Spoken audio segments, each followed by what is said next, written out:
We are live. What's up, y'all? What's going on? What's going on? So, welcome to our Wind Down Wednesday. And I was going to play y'all the intro, but I guess I'll just skip that. I took too long. I was like, oh, shoot, we're live. This is my first time going live on YouTube. I am here today with Erin Washington of Squats and Margaritas. What's up, girl? What's up, girl?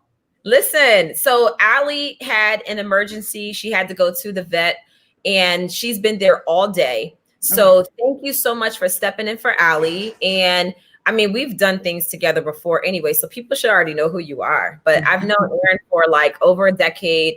Our husbands played together for the Washington team, not the Redskins anymore. Correct. The Washington team. And she's a mother of two. She has her own platform called Squats and Margaritas. So make sure y'all check it out. So yeah, let's get right into it. I know I love to start out with talking about what we should sip to, but yes. I want to just spotlight this beautiful bottle here. It is, can you see it? There it is.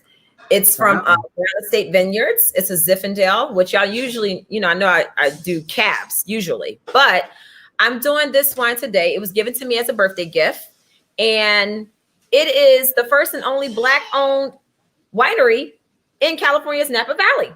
Wow.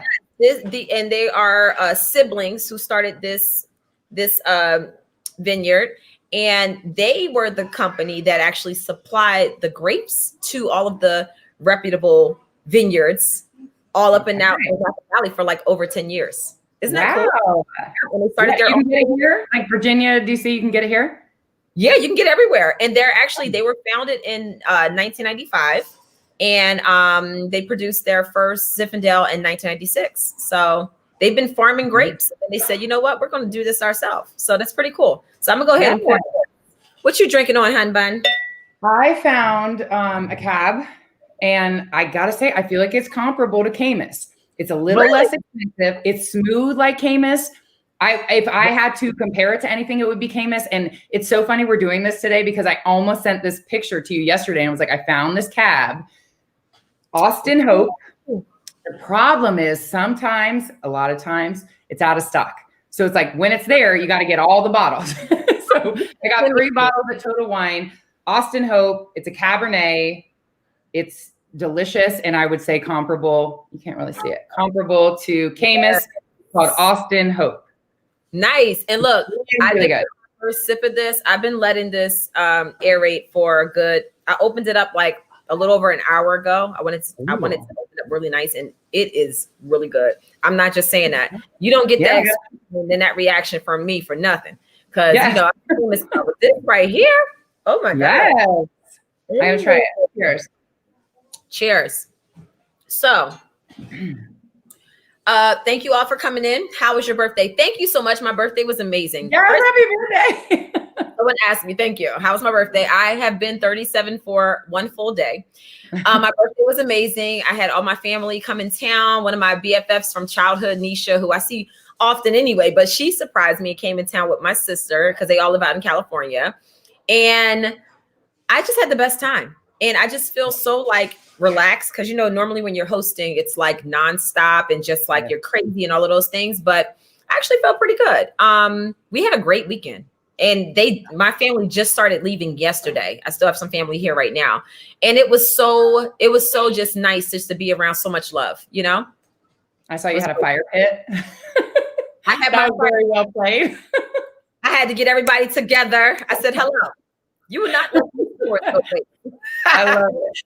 But happy belated birthday. Thank you.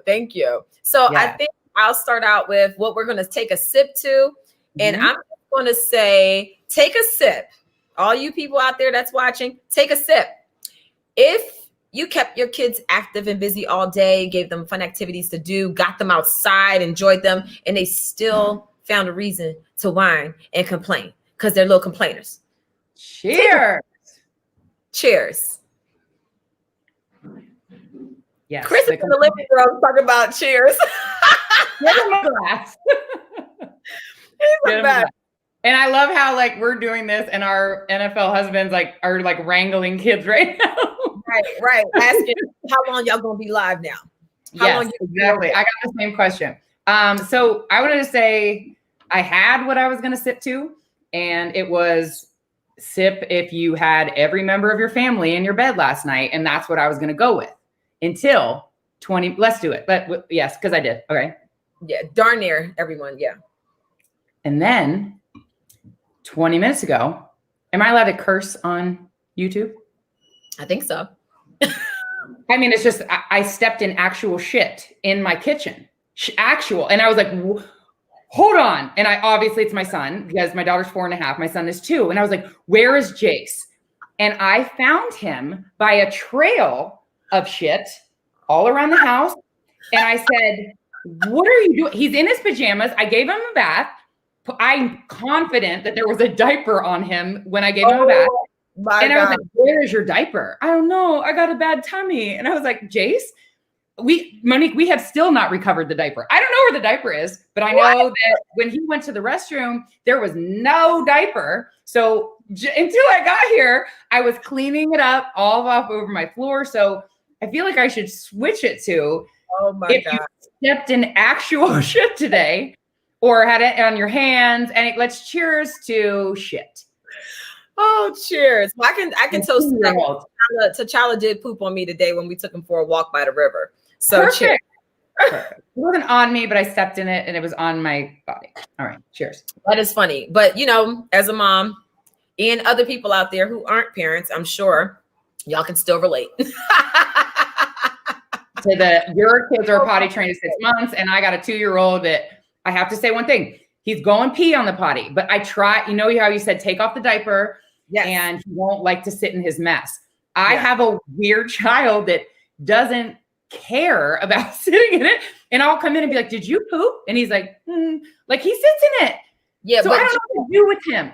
It's not that you have a weird child. It's just because he's been so used to doing it for so long. He'll get there. He'll get there. Some kids are just like instantly like, ugh. But then some kids are just like, well, I've been doing this. So yeah, why would I do anything different? Because I missed the window, and you told me when I was pregnant with my first, you do it as soon as I can sit up. And I didn't do it. And I was a lazy mom. And now I am stepping in shit in my kitchen. The beautiful thing about Not for Lazy Moms is that there is no such thing as a lazy mom. Being a mom itself is a whole entire job. That's why this site and this YouTube channel and the business itself is for everyone. But I want to talk to you. I know if y'all have some ideas for topics that y'all want us to discuss in the comments, go ahead and send us a message, and we'll talk about a little bit of everything. But just to get things going, Erin is like, she has this thing figured out when it comes to maintaining that body after you've had kids. And she has been blessed to maintain her dream body after having kids. Before she had kids, that wasn't her ideal body. You can say it. We knew each other. It was not my ideal body. You can say it. I thought you looked great. I thought you looked great all the time. Especially, I used to love when you had your hair in that short bob and stuff. Like you were always. We really go back a long time if you remember the bob. Okay. Oh, yeah. I love the bob. But I remember when you first cut your hair like that. Y'all, me and Erin been knowing each other for like I said before, 14 years, I think. Yes, it's been a very long time. What you're saying, I got the formula now. I didn't get the formula till 37. Welcome to 37. So a year ago, I figured out that all of the cardio and the 7 days a week training and the barely eating that I was doing was not getting me any results. And there was such a stigma, I think, for women that like you don't want to lift because you don't want to get bulky. So I was always just doing cardio.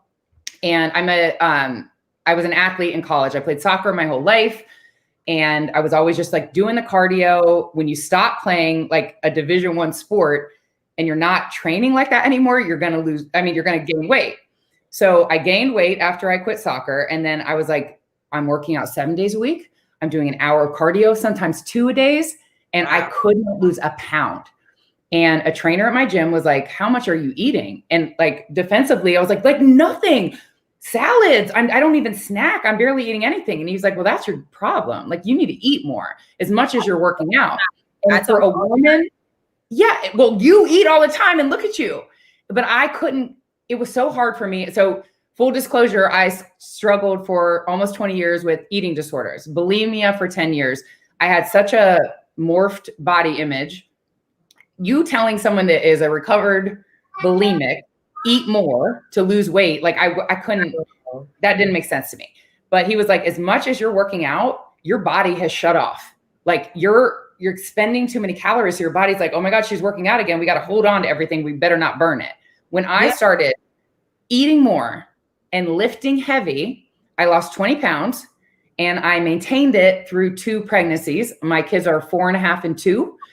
And all the stigma about lifting, I was always lifting like 5s or 10s because I was like, I just want to tone. I don't want to like bulk up. There was no muscle tone at all. And I'm telling you, like, please trust me, women that don't want to bulk up, you will not see any muscle tone until you start lifting a lot heavier than you. Like I have like a muscle now and I didn't have any muscle. Now I lift like 25s or 30s and I got there gradually, but you won't bulk up.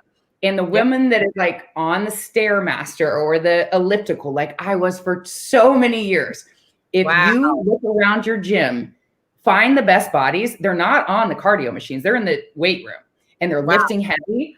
And now I have a podcast now and I've talked to a couple of fitness people, like the best bodies I've ever seen. And I said, how much cardio do you do? They're like 10 minutes, maybe like a couple times a week. And I'm just like, women are taught burn, do your cardio. It's lifting heavy. It's eating often. So your metabolism is like cranking. We did a podcast about this last year on Not for Lazy Moms. It changed your body. And once you put muscle on your body, you can maintain it. Like it doesn't, like I eat not perfectly now, and I still can maintain the weight loss. So yeah. And I love, Helen, thank you so much for your comment, because these training apps are like everything right now. Yeah. Sometimes I'll even go on YouTube and find kid workout training, and me and my kids will do it together. And oh my God, not until we're done. I'm like, whoa, that was supposed to have been for the kids, but I'm over here like wheezing. That's amazing. And I definitely love the fact that what you're saying makes so much sense, because a lot of people think, let me eat less. And that's actually the wrong thing to do. Now, let me tell you, my metabolism is like through the roof. Crazy. When you're eating a high alkaline diet and you're not having a bunch of like heavy meats and all of those things, you'd be surprised how fast. Water. Yes. Yeah. No, but what people need to understand. You said people would laugh at you like on the show, like you're always eating, but look at you. You're eating all the time because you're hungry. And if you're not feeling hungry anymore, it's probably because you're over exercising and not eating enough. And it's so, trust me, it was so hard for me to hear, eat more and you're going to lose weight, but it works. And eat healthy. You can eat like clean, eat healthy, but eat every couple hours so that your body turns back on the metabolism. And then the other thing with, it's not just like muscle tone with lifting heavy. You can eat close to damn near whatever you want once you have muscle in your body, because your body like is the most metabolically active tissue in your body is muscle. So when you put more muscle on your body, you're going to burn more fat. And there's such a stigma about like bulking up, and women should just burn calories and burn more than you put in. And that failed me for 20 years. From like 16 to 36, I was like doing my cardio and I'm not losing weight. And I started lifting heavy, eating every couple hours. I wrote a book about it because I was like, I need to share this formula for the woman that was me 5 years ago on the cardio machine. Like, why isn't this working? Yes. Go Riri. Riri says she was able to work out today. Yes. Look, get them in when you can. I do want to talk about something that I think a lot of moms and dads can relate to.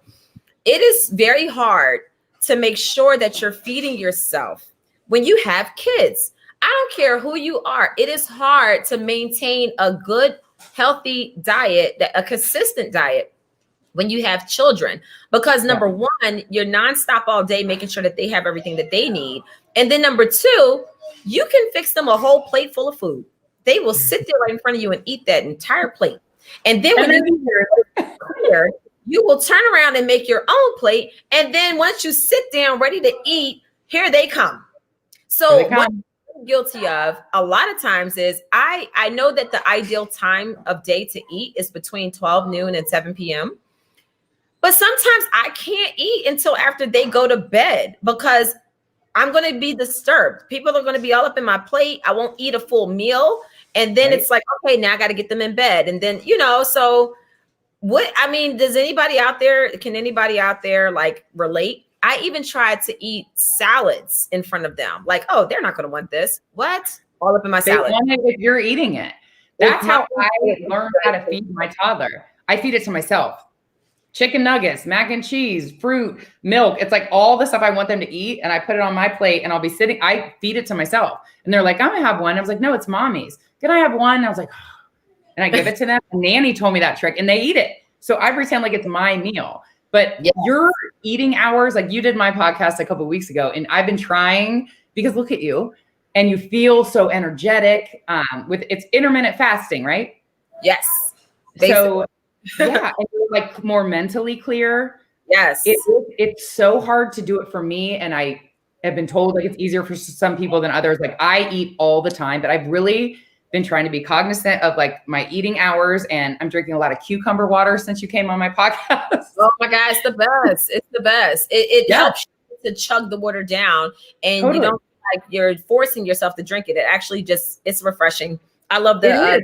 I'm drinking so much more water now that you said that. You have and you're on the road to veganism, which was like made your energy skyrocket, which I'm sure any mom would love a little extra energy, and that's what you found by cutting out meat and dairy. Oh my God. I mean, and now my next journey. Okay. Christopher, I told you y'all can stay up while I do this live if y'all are going to be quiet. All I hear is your beads clicking over there, Milani, and y'all are talking. Like, what y'all doing? Okay. Look, I didn't let them stay past their bedtime, and they still can't just appreciate the moment and be quiet. I get it. So one of my, I guess, issues right now, I was just talking to my brother about this today. And now that I am eating more of a vegan diet, I'm not vegan, more like a pescatarian. Because I'm already a small person, I'm afraid that I'm going to lose like too much weight, not having that meat and those, those different things. So I was looking up online, just some different like tips and tricks for making sure that you maintain a very good weight while you're eating these types of diets without the meat. And it was just talking about the same thing we already know, which is you need to eat more often, make sure your calorie intake is high. And as you're being active, making sure that you're taking in enough calories to counteract all of that, being active. So, so it's a struggle, and it's just making sure with the kids involved and with them, it's almost like I have to like pre-plan healthy snacks for myself the same way I do it for the kids to make sure that I'm eating the same times they're eating, basically like every 2 hours. But you're on the back burner, you're the mom. So you're going to make sure they have all their snacks in their little snack containers. And it's, I didn't even eat in a couple hours. And I used to be like, wow, I didn't eat for a couple hours. Like I'm saving all those calories. And it's not like what women are taught, calories in versus calories out, is it didn't work for me, I will say. What should you do if you work on? I feel like you just need to make it a part of your lifestyle, right? Like it needs to be to the point where it's weird if you don't work out. What should you do if you work out on and off and eat heavily? I feel off a little before and during quarantine, gained over 40 pounds, and I would love to get back in shape. Any suggestions? Do you have any? What you said on my podcast about the little steps and like a couple times a week, share that. So I do everything in stages. So I know people always want to go into this heavy detox, but sometimes that's not for everybody. You have to wean yourself into a fast. So if you are concerned about eating heavily, when you do a water fast, if you do it properly, you're able to, whenever you diet and you do a fast, your stomach does shrink a little bit. So if you are eating heavily and you feel like, okay, I'm eating way more than what I should, and I don't feel comfortable, I feel like I'm overeating. If you do a water fast, I did one and I kind of cheated. I did water, but I also did fruits and vegetables. So I didn't do strict. How long the water fast is? How long do you do a water fast? The first time I did 3 days of plenty of water, eating fruits, eating vegetables. I did not do like straight up liquid. I into it. So every day instead of a whole meal that had like steak and all of that on there, I would just eat like potatoes and green beans and carrots. And, I would feel comfortable. I would feel full. And then every day I kind of like weaned off of a meal and replaced that with fruits and veggies. I started with breakfast. That was the easiest beginning point for me. So, once you are able to get past that point and you do your water fast, I was doing it like every other week. So I would do a couple days and then I would take a couple days off, and I just kind of eased into it. I didn't want to go cold turkey and just jump into it, because for me, I don't feel like I would be as consistent as I am now had I done that. You have all these cravings that come back. And once you start fasting, you're killing off bad stuff in your body that's craving the bad stuff that it wants you to eat, so that you can feed it so it doesn't die, So you have to like pace yourself, get past those cravings. And then next thing you know, there's certain things that you won't even desire anymore. Anybody that has followed me on Instagram throughout my pregnancies and every other time, I'm always eating Reese cups. That is like I never thought I would be able to give up Reese cups. Me either. I like Reese cups more than wine. But I got to a point where I have not had a Reese cup in like 3 or 4 months. And I'm not tripping. Yeah.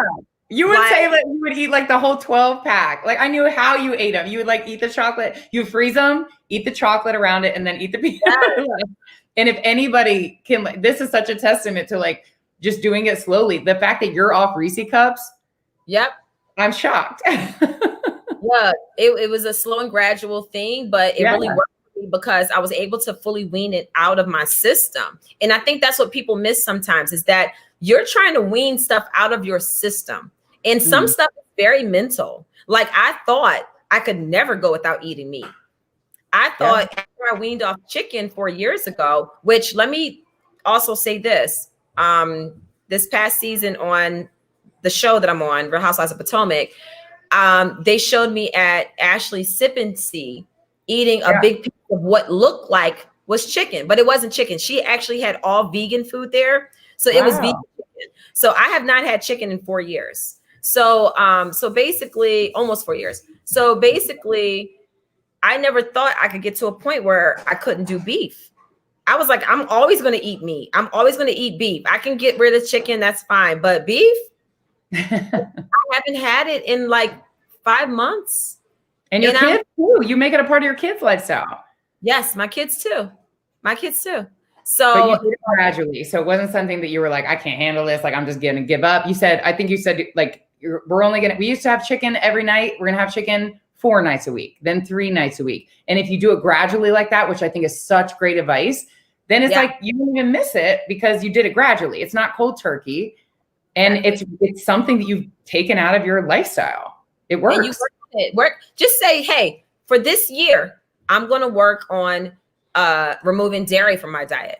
And you have the whole year, 365 days to work on getting that out of your diet. And hopefully by the time you get to the end of the year, you'll be fine and you'll be moving on to something different. Like, that's what we do in this house. We just take the whole year to approach it, and it just makes the journey that much easier. So Helen said, so true, Monique, each body type and mental approach is different. That's why I never believed in trends or being embarrassed or hard on myself. And that is so true. Do not go after trendy stuff. You have to figure out what works for your body, what works for your lifestyle. Every diet isn't right for everybody, and everybody may not need to avoid the same foods. It just depends on what makes what you to gain weight or feel unhealthy and cloudy. Sugar, for me, sugar is a depressant, so I eat way too much sugar. I will wake up feeling really groggy and cloudy. And then you get out the bed, you feel like I'm awake. And then like 2 hours later, you didn't crashed. And now you're like, feeling like you need a nap again all over. Ever since I've pulled out a lot of those things from my diet, I don't feel that way anymore. I can go all day. I feel really good. And then when it comes time to go to bed, I sleep really nice at night. Like, I'm out. And it may be like bread or like gluten for somebody else that makes them cloudy. It's everybody's different. And I think what you were just saying about gradually doing it, like the person that was asking about, like, they'd gained some weight during the quarantine. You said the same thing about getting back in shape after you had Chase. You were like, I'm going to set my goals low, and I'm going to say, I'm going to go into the gym 2 days a week so that you don't feel like you're not hitting the mark. Like, if you make it 3 days a week, great. If you hit 2 days a week, awesome. So you don't quit on it. You don't make like these crazy goals. And then maybe next week you do 3 days a week. It's exactly like how you were getting meat out of your life. And that seems to be something that works. So maybe the person that was asking about losing the weight and starting a program, do it gradually. Tell yourself you're going to go to the gym 2 times a week. Maybe get someone that goes with you so that you know the person's going to be expecting you at the gym. So you're not going to just like not show up. You know, have somebody go get a smoothie or something afterwards. Have somebody that holds you accountable. Maybe work out with your spouse or the person that you're dating to make sure that you show up. And like you said, a couple of days a week, and then build up to the point where it's a part of your lifestyle. And it would be weird to not work out versus to go to the gym. It would feel weird to be like, oh, I didn't go to the gym today, instead of like, wow, I went to the gym today. Right. So moving on to another subject, I thought this was great. Savon Bradshaw, she said, how are you guys able to have intimate time with your husbands with the babies? Okay. Depends on how old the babies. Yes, it does. Because when they're really small, my kids are like right, so I can't really say what I want to say. But when they're really small, just move them over. Like, But when you have like Samuels and Washington babies that are like 2 times the size that they should be, they're really small, but they're really big. Right. You just get you a sleep number bed so that, you know, wake them up. It's hard. I admit, like that part, like I have a 2 and a 4-year-old, and I feel like we're not in a great place because they come in every night. That was one of the things I want to talk about. Like, how do you keep your kids in your bed? And I think you said like they come in the morning, but it's like my son about 1, he's coming in at 3, around 3, Amaya's coming in. So it's like, there's 4 people in our bed. Like it's not happening. And I honestly, if I'm being completely honest, I'm so tired at the end of the day to have 2 kids, a 2 and a 4-year-old that are not in school. I just want to sleep. Yeah. Like that's where I'm at. I love my husband, but I'm tired. The sexiest thing to me is my pillow. Yeah. But it's true saying that because I didn't think you were going to say that. And I felt like I'm such an no, it's real life. And I'm going to just be absolutely real with y'all. It's not easy, especially when you have multiple kids. When you have one, they take the life out of you. They are very draining. And sometimes you just want sleep. And the best way to be ready for intimacy is to be well rested. So I love when my mom comes in town because she just takes over. Like she takes the kids and she allows me and my husband to have that time. But I feel bad for the guys, but at the same time I don't, because they're the ones that put the baby in you. Right. They asked for it.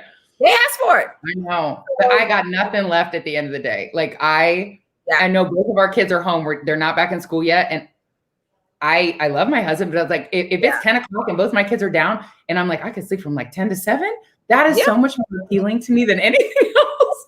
I used to tell my husband, foreplay all day. There's nothing sexier than you taking the kids so that I can take a nap. Nothing. And by the end of the night, you might just get lucky. Yeah. Exactly. You're so grateful. Sit to that. Cheers.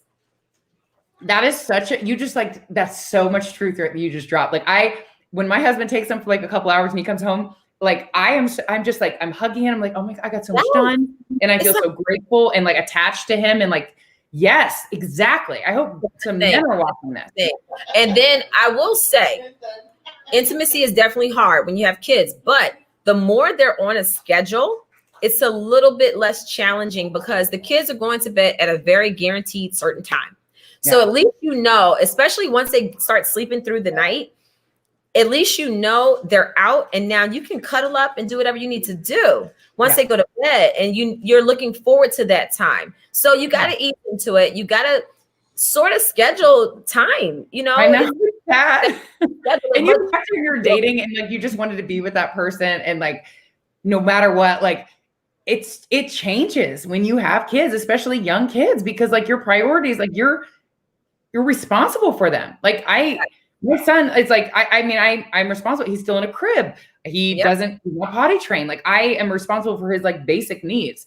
And I'm so drained. Both of us have like brands. And we talked about this on my podcast. I was like, I don't know how you balance everything, but there's nothing left at the end of the day. If your name is not Bravo or Cabernet, I do not want to talk to you. I want to be quiet and I just want to sit and just have a moment. I have a tip. So Chris and I, we are always very open about marriage counseling, and we love counseling because it helps you work through even the small things that you don't think are big issues that can become big issues. And one thing that our therapist told us, she said that y'all need to have what she calls skin to skin. The same way that when you give birth to a baby and you put them on your chest, that skin to skin to create that bond. She said, even if you're just sitting down watching TV together, she said, y'all need to be touching each other. So it's physical touch, the love language, which is my love language. Even if our leg is just thrown over each other's leg, right? Creating that bond. And sometimes it's very easy after you have kids to forget. And then so much time goes on that you don't create that intimacy that you forget. And then you're like, wait, how do I get it back? Yes. Skin to skin. I'm telling you, it really works. Okay. Just being able to hold hands, it's like it creates that instant connection, and you're right back to where you were before you had those little cock blockers that I call. But yeah, it does. You can say it on YouTube. Yeah, I don't know if I'm allowed to say it, but you can say it on YouTube. Yes, you're right, and that's my love language anyway. Like mine is like physical touch. My husband's like, I was home all day, and like in the basement, like I need you to be right here with me, and I don't even think about that. Yeah, you think about it for a baby, but not for your spouse. That's a great tip. Yes. So Savon also asked, how often should you be intimate? There's really no number. It depends on you and your spouse and what you all feel is good for you. And one thing I do not tolerate is if your spouse is doing all the complaining, but they're not doing anything to help you relieve the load. You know, so it has to be some balance, and be very real and have that conversation and say, hey, if you can do this for me, I'll have enough time for you and I'll be ready. But you got to hold your end of the bargain. You can't say, oh, and go to sleep. Like almost talk to them like you talk to your kids. Like if you do this, you can have an ice cream sandwich. You talk to your husband like that. Like if you take the kids for a couple of hours, like maybe tonight. I love it. I love it. Yes. Yeah. Talk to them like your kids. We got some, let's see. Yes, Nicole. Yes, girl.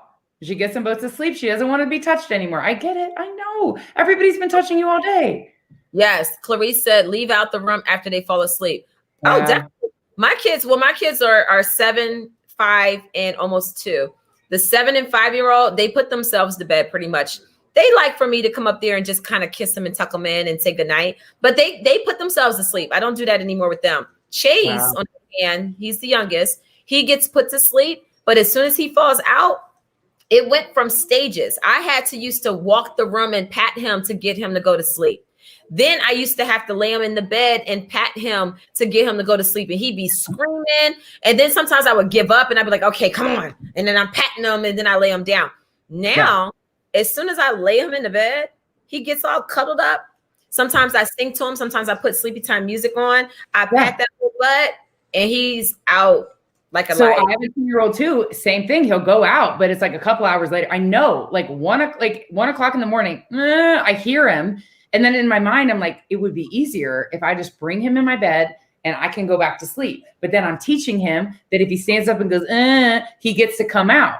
But if I put him back in, then the rest of my night is going to be back and forth, putting him back. He's crying, putting him back. So I bring him into my bed so I can go back to sleep because he goes back to sleep with me. But I know it's creating a monster that sleeps in my bed. Yes. So I love Savon. Shout out to you, girl. I have no children and still be like, Well, listen, like I said, that skin to skin, you got to create intimacy. You got to start somewhere, create that bond and that connection, and like you'll get there. And also dating again. I think that is so important for people to realize that you need to keep that dating going. It's like, pursue me how you pursued me way before when I was 19 years old. And you was like, you got a man? And I was like, look at that. Where'd that guy go? What you trying to do? Pursue me. And then to do the same thing for our men. They like when we kind of run up behind them and give them little compliments and make them feel really good. And, so you got to do all of those things. There's some, there's a lot of reward in those small little details, and it has to be on both sides for sure. Cause there are times where my husband is like actively pursuing me and I'm just like, oh, whatever, I'm tired. You're tired. Say, you have to sit back and be like, oh my God, he's trying. So let me go give him a kiss for no reason. Like he'll come home with flowers. And I'm just like, oh, that's so sweet. So you almost miss it because you're in it with your 3 kids and your brand and your podcast and your show. It's a lot. Yes. And, like sometimes I feel like they just kind of go like by the wayside, and it's like, that's not what I want. But at the end of the day, I don't have anything left. I'm going to do the physical touch. That's such a great tip. It's hard. And you have to think back when like all you wanted was just be with that person. Like when you were 19, I met my husband when I was 24. Like I was coaching in New Mexico, and I would like fly to El Paso, take another flight to Dallas, rent a car, drive to New Mexico. And it didn't matter if it took a whole day because I could like spend the night and like be with him. Like where did that person go? I hate that I'm not that person anymore. Like I love him, but I have so much on my plate that it's like there's nothing left at the end of the day. And honestly, once you get married, it's like before you get married, everything is about the physical. But once you cross that line of marriage and you make that vow, you're life partners, you're one, you're together, you're like a unit, you're a team, and it becomes so much more than physical. Now it's like, wait, my life is depending on you and your life is depending on me, and we have to do this together. Yes. So the whole concept of the relationship just changes. It's not all about the physical. So, it's just a different phase of life, but you still need that intimacy. It's so important. It's so important to me. Someone said, what does date night look like? How many dates per week? Thank you, Shakina. So our goal was always to have at least 1 date a week, but every time we had more kids, it just kind of changed. And now it's like, we're lucky if we get 1 date a month, but I will plan couples nights. So even if you can't do a date just one-on-one, to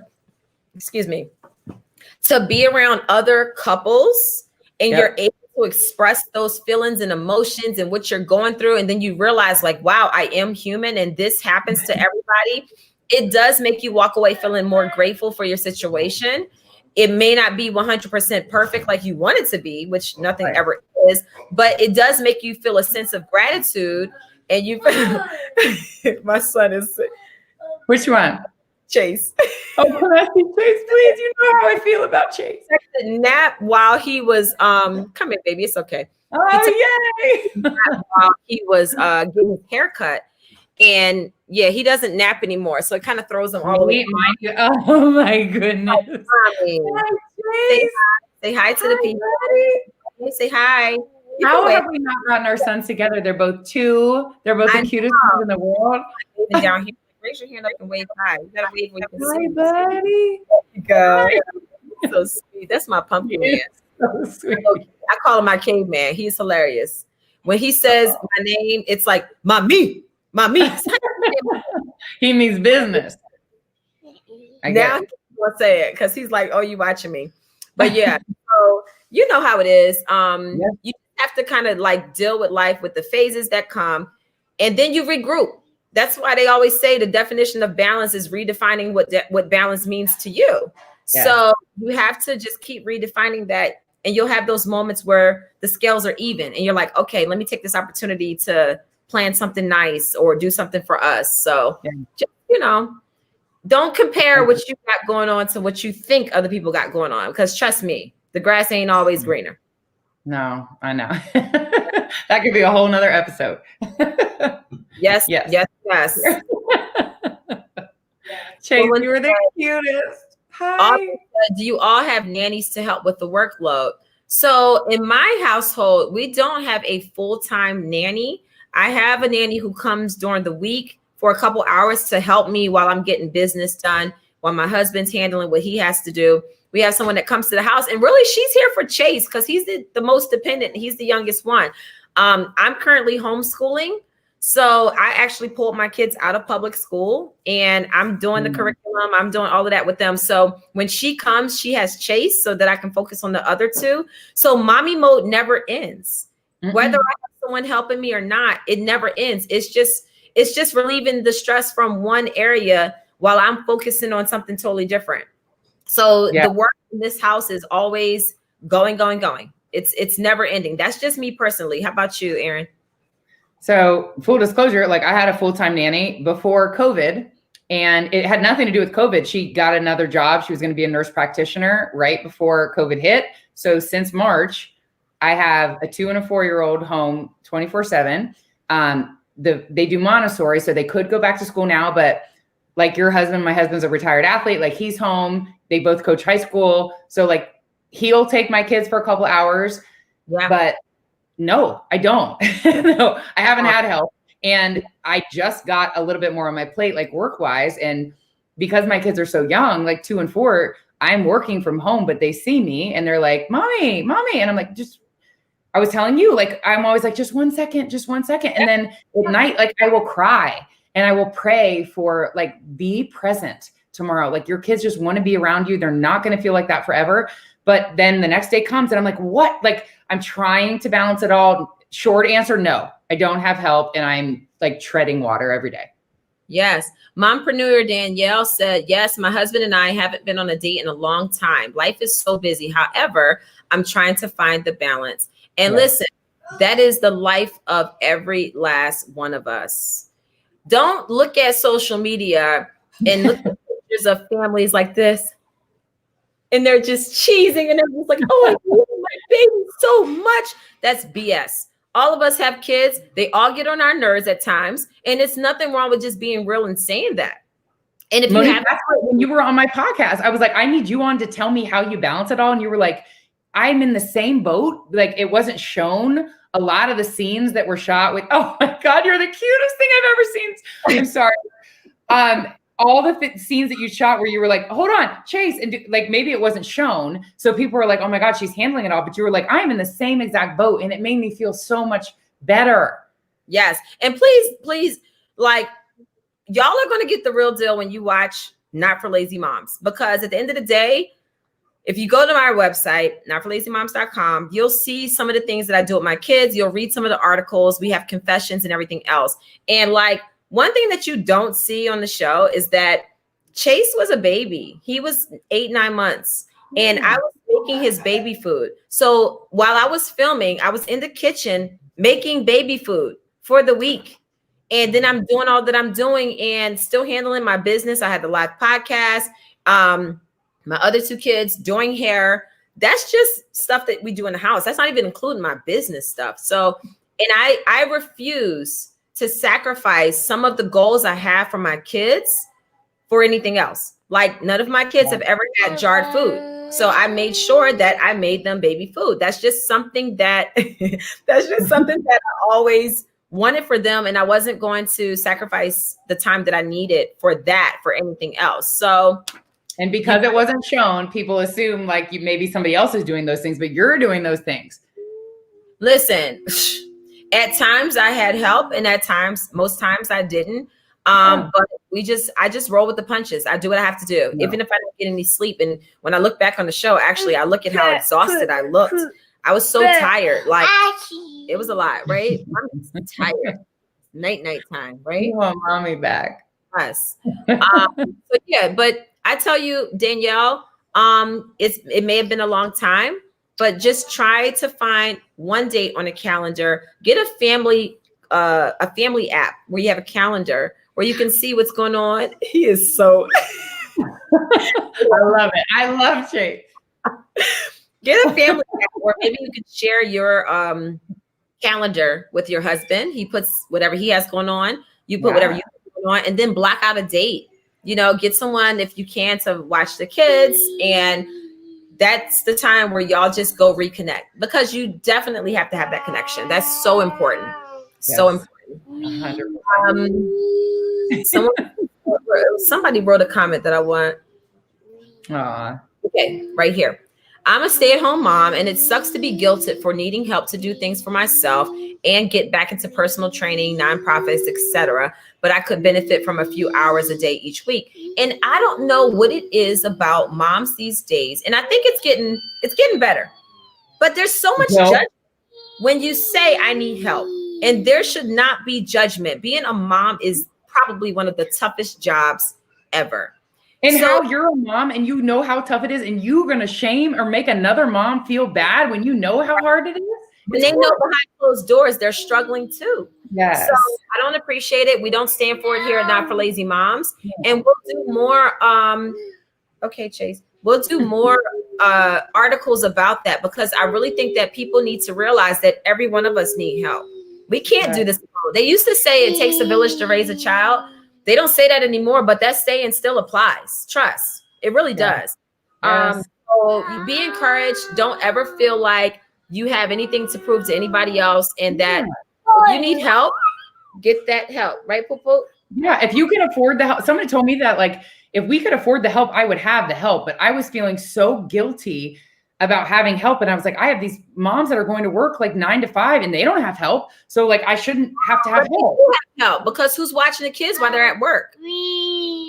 Very good point. Daycare. Yeah. So it's the thing. But you're always comparing yourself and like feeling like you're not like stacking up. Right. You have to balance it all, and you have to do what works for you. And other people should stop judging other people, because everybody, it doesn't matter how much money you have. I'm sorry. My son just almost knocked my whole laptop down. It doesn't matter how much money you have. There's no money that can replace being a mom to your kids. There's nothing that can replace that. And that's one thing that my desire. You'll get help in other areas, but no one is going to be like, there's no one that your kids are going to be calling mom except for you. You're always mom, and maybe you get some help. And I think I shared this with you too. Somebody on my podcast was saying, if there is someone else that you can delegate to, because it's hard for me to delegate like work stuff or like kid stuff, because I'm kind of like looking around the corner. If the person that you can delegate to can do things is like 80% as well as you can, delegate it. It may not be 100, but if they can do 80%, delegate it, get it off your plate, and like focus your time somewhere else. Yes. Listen, do what you can. But listen, I don't want to keep you all too long. We could go on and on. This was actually great. But I know that the vice presidential debate is tonight, so I don't want to hold anybody. I know we all want to watch that. Yeah. So y'all hit that like button, please, and make sure y'all subscribe to Not for Lazy Moms. We're doing Wind Down Wednesday every Wednesday. And listen and subscribe to our podcast. So Mompreneur Danielle, I wanted to tell you, a date night for you and your husband, look through Not for Lazy Moms podcast, pick an episode that sounds fun to you, and listen to your husband. My husband is one of the co-hosts, and he does a great job of bringing that male perspective, which I love. So I know that a lot of couples listen to our podcast as a date night. So grab a glass of wine, you and your husband just turn on that podcast and listen, and y'all will reconnect. So make sure that y'all listen and subscribe to our podcast, Not for Lazy Moms with Monique Samuels. It's available on all major platforms: iTunes, Spotify, Google Play, WTOP, Podcast One, Stitcher, all of that. So make sure y'all subscribe. Season 3 was just released this past Tuesday, which was my birthday. So we have a lot of episodes. Catch up and listen. Make sure y'all subscribe to our YouTube channel. Hit the like button. Thank you very much. And thank you so much, Erin, for joining us. This was amazing. And we'll definitely do it again. Yes. Thank you for having me. Bye, Chasey. Bye. You say bye. Say bye, everybody. All right. Y'all take care. Y'all have a great night. And we'll see y'all next Wind Down Wednesday. Bye. Bye.